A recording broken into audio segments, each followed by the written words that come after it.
Okay, frozen broccoli sprouts. Take about half a package, put them in a blender, add a little water,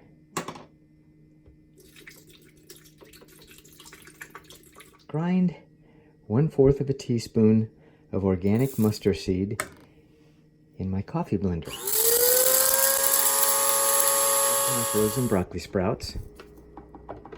Blend in my Vitamix.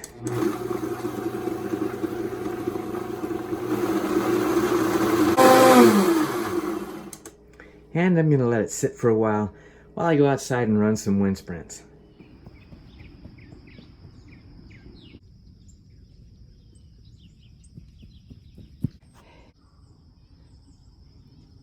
Okay, so the time it took me to do those wind sprints has hopefully given my product here ample time for the ingredients to combine and make sulforaphane, which is really what I'm all about here. And so to my broccoli sprouts, I'm also going to add my kale and some fresh organic baby spinach, some fresh frozen whole organic cranberries,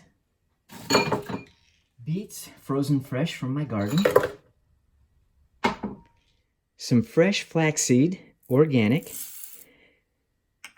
ground in my coffee grinder,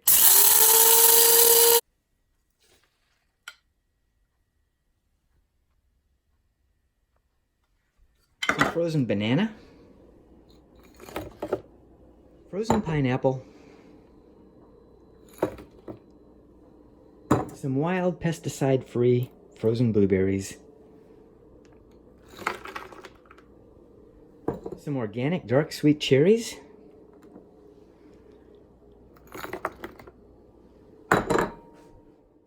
and when I get them, I often add fresh blackberries and strawberries and fresh mango. Some organic Amla fruit powder. Amla is the Indian gooseberry. It tastes terrible, but when I add it to my smoothie, it tastes great. But go to the internet, do some research, and find out why it is that I add Amla. Called Replenix, which is something that strengthens your joints and helps them. We'll add that in there as well.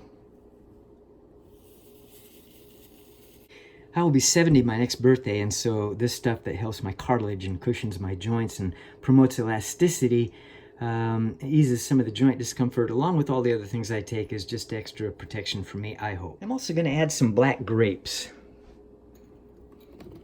Of course, all this fruit helps sweeten up the veggies, which don't sound very enticing when you're thinking of all the kale and broccoli sprouts and beets and things like that, but it really helps make things taste a lot better. My last ingredient is going to be a half pint of my homemade carrot juice, which also contains apple and celery.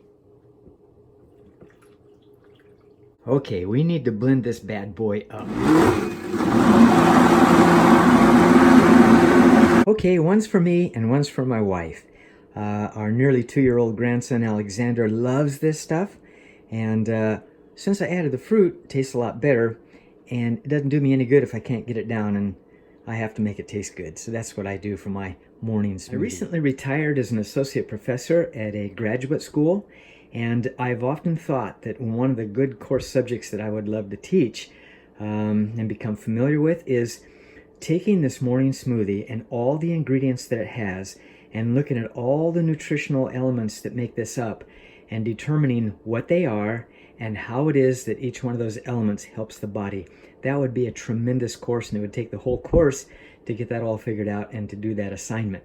But that's what I would love to do. 4 years ago, the doctor sat me down after an examination and he said, "I can't believe that you have the condition you have. Your heart is one of the worst heart conditions I've seen in all my years of practice." And I was jogging 3 miles 3 times a week. And my jogging was getting worse and worse, and my wind was getting worse and worse. I was going downhill, not uphill, not making progress. And that was the reason why. I had maintained a good weight. You'd have never known anything was wrong with me, but the examination revealed otherwise. And so I went back 4 years later, and he examined me again. And to his surprise, there was no evidence of heart disease whatsoever. So he asked me what was going on. And I said, well, 2 years ago, I changed to a whole food, plant-based diet. I gave up refined sugars and processed oils and meat, dairy, and eggs. And I just eat lots of lentils and beans and legumes and seeds, nuts, and all kinds of other things. And that's what I've been doing. Plus, I've been exercising, like you saw me doing the wind sprints and things like that.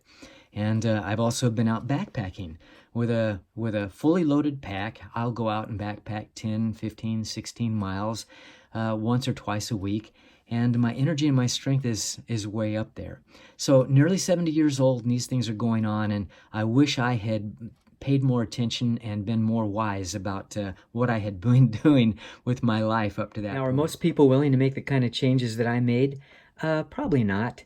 But you have to be motivated. There has to be something that's going to motivate you to change your diet and to do the things that I'm doing. And I just think that everybody ought to be paying attention. And I know that, like myself, I knew better. But what had happened before I went into the doctor, 4 years ago, was that for the past 2 years previous to that, I had been eating a milkshake, on average, about a half gallon to a gallon of ice cream a week. And I would eat it about 8 or 9 or 10 o'clock. Of course, that is stupid. I know better. My wife said that I ought not to be doing that, and I knew that I shouldn't, but I was out jogging and felt like I was maintaining a good weight. I was making up for it, but I wasn't. And you don't. And you really do need to have to change your diet. Why? 1 in 2 people in the United States are dying from heart disease. Ding, ding, ding, ding, ding, something we ought to be paying attention to that. Everybody thinks they're okay until they have that first heart attack, which may be the one that kills you. But 1 in 2 people, the statistics are not lying. We've got to do something to nip this thing in the bud. So again, your assignment, should you choose to accept it, is to look at all the ingredients in my morning smoothie and figure out why this is so cotton picking good for me and for you. And unless and until you get that knowledge, you may not be willing to make the changes that you need. And by the way, this smoothie tastes good. Yum. So life is full of choices. One pile of delicious food destroys you. One pile of delicious food enhances your health. So some choices move us closer to life, and some move us in a different direction. As for me, I'm just trying to make those changes that will help me enjoy life more. I imagine a lot of us are that way. You just got to do it. That's all there is to it. If your health means anything to you, I want to highly recommend that you get a hold of this video called Forks Over Knives. You will do yourself a great favor if you will watch this. It is one of the best, most well-documented videos I have seen on health, what you should eat and why, what you should not eat and why. So go ahead, find this. I went to my local library and was able to get it. And I ordered 4 of them and have given them or loaned them to my friends and will continue loaning them out for other people to watch these. You have got to watch this if your health means anything to you and if your diet is something you're concerned about. Catch you later.